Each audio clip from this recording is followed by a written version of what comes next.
नमस्कार, बहुत बहुत स्वागत है आपका। मैं आपके साथ तरन्नुम जहां शेख। वीडियो की शुरुआत इस वक्त की बड़ी खबर से। लखनऊ से बड़ी खबर है। मंत्रिपरिषद की बैठक में सीएम योगी आदित्यनाथ ने कई बड़े फैसले लिए हैं। मुख्यमंत्री योगी ने मंत्रियों को तमाम जिम्मेदारी दी है। इस पूरी बैठक में मंत्रियों को सीएम ने दी नए सिरे से जिलों की जिम्मेदारी। तो यूपी के कई मंत्रियों के प्रहार वाले जिलों में परिवर्तन भी किया गया है। दोनों डिप्टी सीएम को मिली 25-25 जिलों की जिम्मेदारी। बड़ी जिम्मेदारी उनके कंधे पर और हर 4 महीने में सभी मंत्रियों के जिलों में रोटेशन होगा, यानी कि बदलाव होगा। गांव में रात बिताएंगे यूपी सरकार के तमाम मंत्री। उपचुनाव को लेकर प्रभारी मंत्रियों को यह बड़ी जिम्मेदारी दी गई है। दूसरे जिलों की भी यहां पर जिम्मेदारी दी गई है। योगी ने यहां पर एक मंत्रियों के कामकाज की भी समीक्षा की है। संगठन स्तर पर भी मंत्रियों के कामकाज की समीक्षा की गई है। योगी ने मंत्रियों को कामकाज में तेजी लाने के निर्देश भी दिए। 2027 के चुनाव को लेकर भी सीएम ने तमाम दिशा निर्देश दिए हैं। सुशासन और समन्वय का मंत्र भी दिया है। तो ये बड़ी खबर, जहां पर सीएम योगी आदित्यनाथ ने बैठक की और इस बैठक में मेन फोकस उपचुनाव था और इसी के साथ 2027 का विधानसभा चुनाव भी रहा है, जिसमें मंत्रियों को तमाम दिशा निर्देश दिए गए हैं। डिप्टी सीएम को, दोनों ही डिप्टी सीएम को 25-25 जिलों की जिम्मेदारी दी गई है। खास बात यह है कि ये जिम्मेदारी जो दी गई है वो हर 4 महीने पर रोटेट होती रहेगी। तो ये बड़ी खबर लखनऊ से है, जहां पर मंत्रिपरिषद की बैठक बुलाई गई थी। कई मायनों में ये बैठक बेहद खास रही है, क्योंकि सीएम योगी आदित्यनाथ ने इस बीच कई मंत्रियों से फीडबैक भी लिया है और उस फीडबैक के आधार पर तमाम दिशा निर्देश भी दिए गए हैं। तो मुख्यमंत्री योगी आदित्यनाथ ने मंत्रियों को एक बड़ी जिम्मेदारी दी है। कई मंत्रियों को कई बड़ी जिम्मेदारी दी गई है। कई जिलों का प्रहार उनको सौंपा गया है। मंत्रियों के कंधे पर एक अलग जिम्मेदारी, क्योंकि उपचुनाव नजदीक है और इस उपचुनाव में लगातार बीजेपी की तरफ से तमाम जद्दोजहद की जा रही है। कई दिग्गज मंत्री लगातार दौरा कर रहे हैं। मंत्रियों को सीएम ने नए सिरे से जिलों की जिम्मेदारी दी गई है और यूपी के कई मंत्रियों के प्रहार वाले जिलों में परिवर्तन भी किया गया है, यानी कि दूसरी जगह शिफ्टिंग की गई है और दूसरे मंत्री को उस जिले का प्रहार दिया गया, एक जिम्मेदारी दी गई है।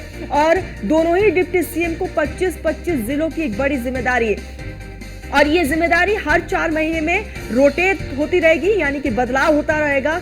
गांव में रात बिताएंगे यूपी सरकार के मंत्री, ये भी कहा गया है। साथ ही उपचुनाव को लेकर प्रभारी मंत्रियों को दूसरे जिलों की भी जिम्मेदारी दी गई है।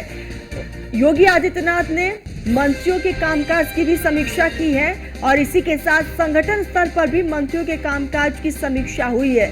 यानी कि जाहिर है कि सीएम योगी आदित्यनाथ लगातार फीडबैक ले रहे हैं मंत्रियों से।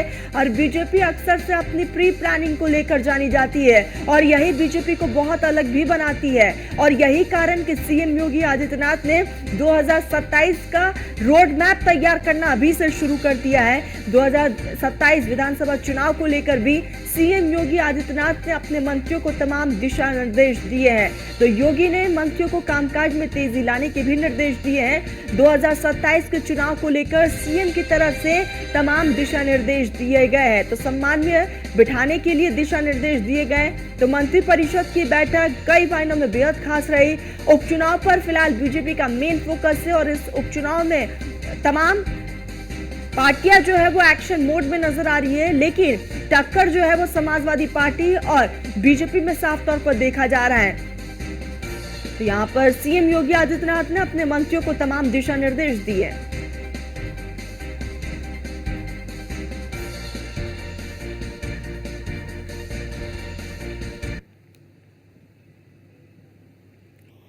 सीधा लखनऊ का रुख करते हैं। हमारे साथ हमारी सहयोगी वर्षा जुड़ चुकी है। वर्षा, बीजेपी अक्सर अपनी प्री प्लानिंग को लेकर जानी जाती है और यही कारण कि सीएम योगी आदित्यनाथ ने बकायदा उपचुनाव पर तो उनकी नजर है, उपचुनाव को लेकर भी दिशा निर्देश, लेकिन 2027 विधानसभा चुनाव को लेकर भी मंत्रियों को आदेश दिया गया है। देखिए, बिल्कुल जिस तरह से कल मुख्यमंत्री योगी आदित्यनाथ ने अपनी मंत्रिपरिषद की एक बड़ी बैठक की, इस बैठक में साफ तौर पे मंत्रियों को निर्देश दिया गया कि वो सभी जिलों में जाए, उसके साथ ही साथ एक दिन का प्रवास रखे और सभी से मिले। उसके साथ ही साथ दोनों उप मुख्यमंत्री को 25-25 जिलों की जिम्मेदारी दी गई। उसके साथ ही साथ खुद मुख्यमंत्री योगी आदित्यनाथ ने अपने ऊपर सभी जिलों की जिम्मेदारी लेते हुए एक समन्वय स्थापित करके कि संगठन और मंत्रियों में किस तरह से एक समन्वय रहे, जिसको लेकर ये पूरी बैठक की गई। साथ ही साथ एक चीज़ और खास देखी गई कि जिस तरह से बीजेपी प्री प्लानिंग के लिए जानी जाती है, उसमें बीजेपी ने पूरी तैयारी जिस तरह से देखिए, क्योंकि बैठक में मुख्यमंत्री योगी आदित्यनाथ के साथ साथ सभी मंत्री भी थे, उसके साथ संगठन के भी लोग थे, तो ये साफ हो चुका था कि ये तैयारी पूरी उपचुनाव को लेकर है, 2027 को लेकर है, क्योंकि एक एक जिले में किस तरह से मंत्रियों को अपने लोग रखने हैं, उसके साथ साथ कार्यों की समीक्षा करनी है और देखना है कि किस तरह से लोगों को समन्वय स्थापित करके कार्यशैली किस तरह से रहती है, क्या क्या काम करने हैं। उसके साथ ही साथ सभी मंत्रियों को हर 4 महीने में जिले भी बदले जाएंगे, प्रभावी क्षेत्र बदले जाएंगे और देखा जाएगा कि कौन से जिले में कितना काम किस मंत्री ने किया। तो ये पूरा समन्वय स्थापित करने के लिए मुख्यमंत्री योगी आदित्यनाथ ने जिस तरह से बैठक की, बैठक में जिम्मेदारियां बांटी गई, जिम्मेदारियों के साथ साथ ये बताया गया कि समन्वय स्थापित करके आपको काम करना है और सभी मंत्रियों को एक साथ मिलकर हर जिले में तैयारी करनी है कि किस तरह से 2027 और आने वाले उपचुनाव को बेहतर बनाया जा सके। बिल्कुल वर्षा, और कहीं ना कहीं बीजेपी की इस बार नजर जो है सबसे पहले उपचुनाव पर है और कहीं ना कहीं हम इस उपचुनाव में देख रहे हैं एक तरफ INDIA गठबंधन वर्सेस बीजेपी साफ तौर पर नजर आ रहा है और कोई भी कोताही बीजेपी नहीं चाहती है इस बार बरतने के लिए। देखिए, बिल्कुल जिस तरह से आने वाला उपचुनाव है उसको देखते हुए एक बड़ी तैयारी की गई है मुख्यमंत्री योगी आदित्यनाथ की तरफ से। देखिए, क्योंकि जिस तरह से 10 जिलों में चुनाव है, उसके साथ साथ मंत्रियों का बंटवारा किया गया है और जिस तरह से इंडी गठबंधन और एनडीए अलायंस, ये सारे गठबंधनों को देखा जा रहा है, उसमें साफ हो गया है कि बीजेपी अपनी तैयारी पूरी तरीके से करना चाह रही है। चाहे वो 10 जिले हो जिसमें 2 जिलों की जिम्मेदारी जिस तरह से मुख्यमंत्री योगी आदित्यनाथ ने ली, फिर उसके बाद और जिलों की जिम्मेदारी अन्य मंत्रियों को दी, लेकिन 10 जिलों की जिम्मेदारी में मुख्यमंत्री योगी आदित्यनाथ लगातार सर्वेक्षण करते रहते हैं कि किस जिले में कितनी चीजें हो चुकी हैं, किस जिले में कितनी तैयारी करनी है हमें। तो उन सब चीजों को लेकर ये एक बड़ी बैठक थी जिसको साफ कह दिया गया कि आने वाले उपचुनाव को हमें बेहतर बनाना है, हमें जीत हासिल करनी है। तो वर्षा, यानी कि ये कहना गलत नहीं होगा कि 2027 विधानसभा चुनाव से पहले इस उपचुनाव को सेमीफाइनल के तौर पर भी देखा जा सकता है। देखिए, बिल्कुल जिस तरह से क्योंकि लोकसभा के रिजल्ट आए, लोकसभा के रिजल्ट आने के बाद ये उपचुनाव सामने देखने को मिल रहा है। लगातार मुख्यमंत्री समीक्षा बैठकें कर रहे हैं, लेकिन ये बैठक जिस तरह से सभी मंत्रिमंडल के लोग उपस्थित रहते हैं और बैठक में जिस तरह से जिम्मेदारी बांटी जाती है, उसके साथ साथ जिस तरह से वो समन्वय स्थापित करके लोगों को बताते हैं कि हर जिले में जाना है, काम कैसे करना है, 24 घंटे मंत्री आवास पर रहेंगे, किस तरह से जिम्मेदारी निभाएंगे।